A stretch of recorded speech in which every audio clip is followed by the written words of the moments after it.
Со сослушување на екс-премиерот Љупчо Ѓоргиевски како сведок на одбраната, во Основниот суд во Битола продолжи судскиот процес против поранешниот председател на згаснатиот бугарски клуб Ванчо Михајлов со исто име и презиме Љупчо Ѓоргиевски.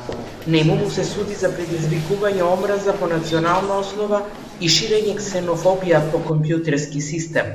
Екс-премиерот го величаше ликот на Ванчо Михајлов, рече дека и самиот е Ванчо Михајловист, сведочеше речиси еден час и правеше историски анализи. За Ванчо Михајлов има една етикета дека е фашист.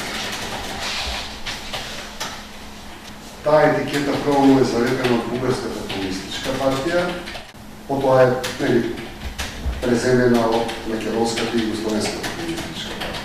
Ванчо Михајлов никогаш се не може поведен како фашист. На прашањето на основниот јавен обвинител, дали е историчар, Ѓоргиевски кажа дека иако е дипломиран професор по книжевност, тој 30 години ја истражува историјата. Обвинителката Оливера Нечаковска потоа во завршниот збор се повика на мислењето на Институтот за национална историја за Ванчо Михајлов. Мислењето на овој институт во однос на Ванчо Михајлов е јасно и недвосмислено. Ванчо Михајлов е негативен лик во македонската и европската историја и со пропагирање на ликот, дел од идеите на Ванчо Михајлов всушност се пропагираат неговите наредби за физички ликвидации, со работа со фашистичката и нацистичката идеологија, како и неговото негирање на посебноста на македонските.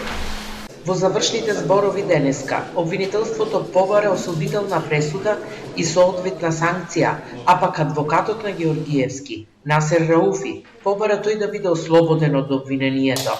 Кривичната постапка започна во 2023 година, а пресудата за поранешниот председател на згаснатиот бугарски клуб Ванчо Михајлов, Љупчо Ѓоргиевски, се очекува за 8 дена.